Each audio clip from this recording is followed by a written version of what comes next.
भक्ति ही जीवन है इस स्लोगन को लेकर सृष्टि का रचाव और बसाव के लिए ये आदिवासी एकता परिषद का 33वां महासम्मेलन है। पर मुख्यतः सांस्कृतिक महासम्मेलन है और ये सांस्कृतिक उलगुलान की तैयारी में जगह जगह पर जिधर भी नज़र दौड़ाओ उधर आपको विभिन्न भारत से आए हुए अलग अलग प्रांत से आदिवासी दिख रहे हैं।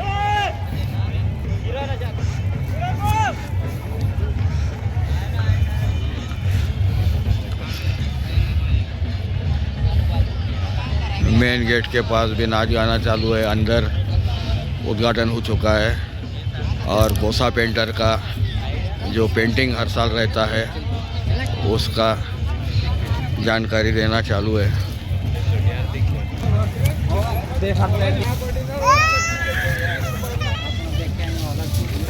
हर साल से बहुत अधिक मात्रा में स्टॉल्स लगे हैं। लगभग 4 से 5 गुना ज़्यादा स्टॉल्स इस बार चैनपुर नेपानगर में नजर आए।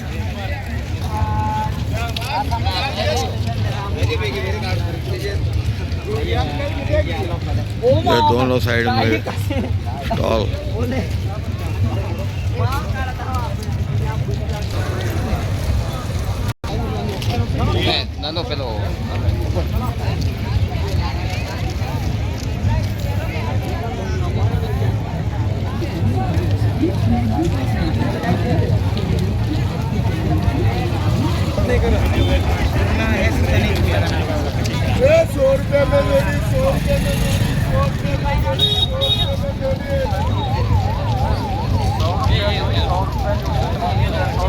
विशाल जनसागर ऑटेरो स्टॉल।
आप सभी को आपकी जय।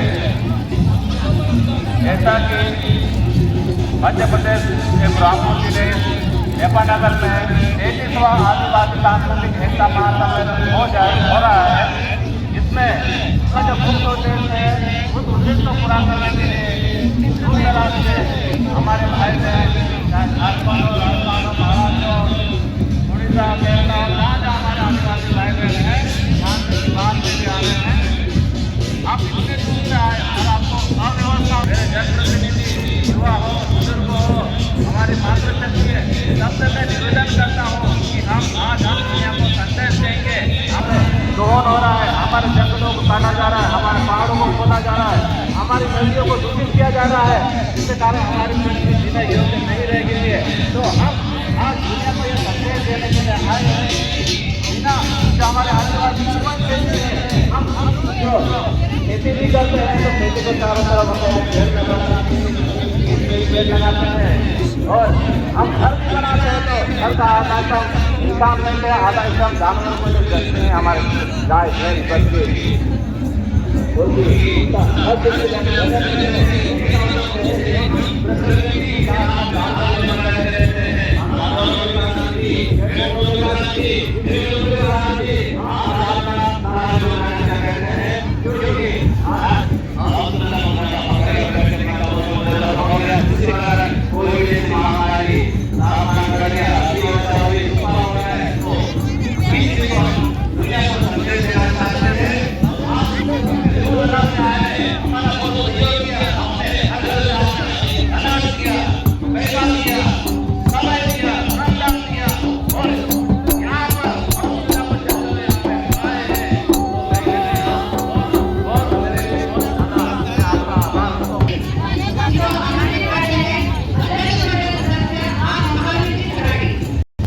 माताएं, बहनें, पिता तुल्य बुजुर्ग, जनप्रतिनिधि,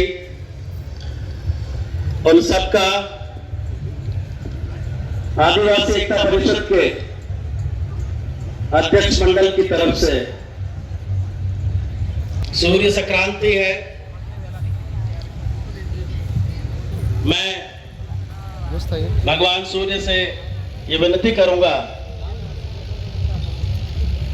कि पूरे देश के हर जीव जंतु में और हर मानव को खुश रखे। उत्तरायण का सूर्य आप सबको मुबारक हो, शुभ हो।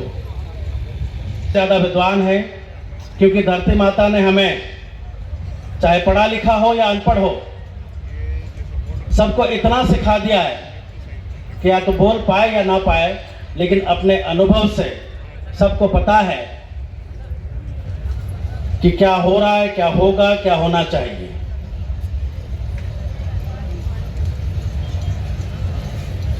कई वर्षों पहले आदिवासी एकता परिषद की स्थापना करने वाले हमारे बुजुर्गों ने एक सपना देखा था कि पूरे देश का एक संगठन होना चाहिए,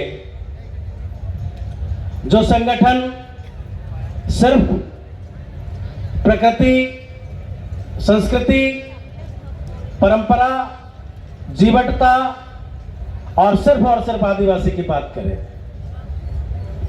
आज आपके सामने इतनी बड़ी संख्या में और एक विशाल वटवृक्ष की तरह ये जो संगठन खड़ा है, हमारे पुरखे और हमारे बुजुर्गों की मेहनत का परिणाम है।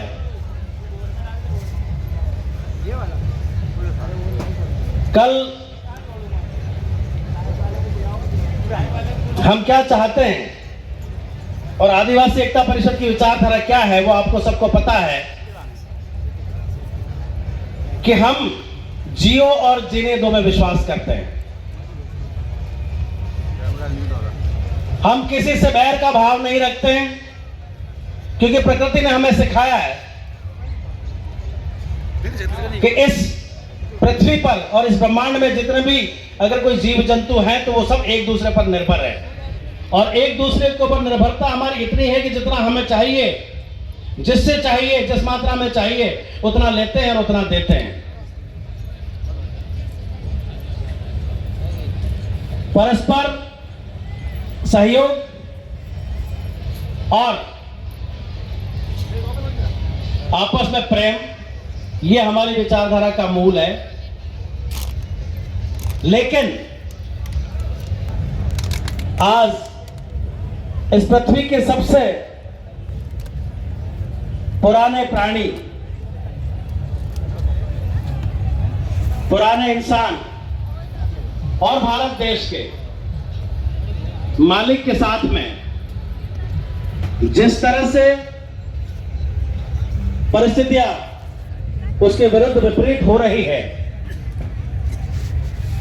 हमें चिंता सताती है कि आने वाली पीढ़ियों का क्या होगा।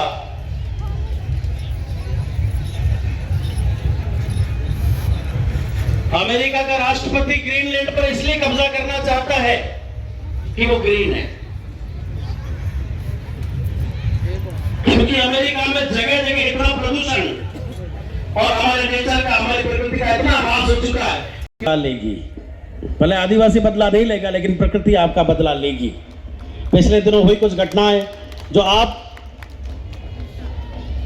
पढ़ोगे, देखोगे तो आपको समझ में आ जाएगा। धरती को खोदने वाले खुद ही खुद रहे, पेड़ों के प्राण हरने वालों के प्राण प्रकृति ले रही है। मैं किसी का नाम नहीं लूंगा, लेकिन यह शाश्वत सत्य है कि प्रकृति अपना बदला लेती है और ब्याज सहित लेती है। परसों अखबार में एक खबर पढ़ रहा था कि भारत में जितने भी जो जहरीले सांप है, जहरीले नाग है दक्षिण भारत में, 4 यूनिवर्सिटी के वैज्ञानिकों ने अध्ययन किया है, तो यह तथ्य सामने आया है कि दक्षिण भारत से जितने भी, चाहे वो कोबरा हो, करेत हो, रसल वाइपर हो, ऐसे जो जहरीले सांप हैं वो उत्तर की ओर जा रहे हैं। और उसका कारण है ग्लोबल वार्मिंग। धरती इतना तप रही है कि वो अपना नया ठिकाना ढूंढ रहे हैं। दोस्तों, आदिवासी भी नागवंशी है और नाग है। अगर आप उसको काटोगे तो बिल में से निकलेगा और जहां जहां से आप उसको खत्म कर रहे हो वहां पहुंच के आपको डसेगा वो। इसलिए बहुत ज्यादा कुछ नहीं कहूंगा। यहां पर आए हुए सभी मेहमान और वक्तागण, उनसे मेरा आग्रह है कि बहुत बड़ा सम्मेलन है, पूरे देश के आदिवासी आए हुए हैं, सबको अपना समय चाहिए, अपना विचार सब रखेंगे, लेकिन मेरा आग्रह है कि समय सीमा का ध्यान रखें। और हम यहां पर कोई राजनीति करने इकट्ठा नहीं हुए हैं। हमारा राजनीति से दूर दूर तक कोई वास्ता नहीं है। हम किसी का विरोध करने के लिए इकट्ठा नहीं हुए हैं, हम किसी की बुराई करने के लिए इकट्ठा नहीं हुए हैं। यहां पर सभी विचारधाराओं के, सभी पार्टियों के सब लोग विराजमान हैं। सब हमारे माथे के मोड़, हमारे राजस्थान में कहते हैं कि ना माथे का मोड़, सब हमारे मेहमान हैं। मेरा आपसे आग्रह रहेगा कि हम संविधान में विश्वास रखने वाले और सबसे ज्यादा विश्वास रखने वाले लोग हैं, क्योंकि अगर संविधान को सबसे ज्यादा अगर किसी ने संरक्षण दिया है और माना है तो वो आदिवासी है। तो हमारे स्वभाव के अनुसार हमें यहां मंच पर बात रखनी है, ना किसी की बुराई करें, ना किसी पे आक्षेप लगाएं। हमें की समस्याओं को किस तरह से हल करना है और प्रकृति और संस्कृति को कैसे बचाना है, उस पर चर्चा करें। बहुत बहुत धन्यवाद। जय आदिवासी। बहुत बहुत धन्यवाद। अब हम आगे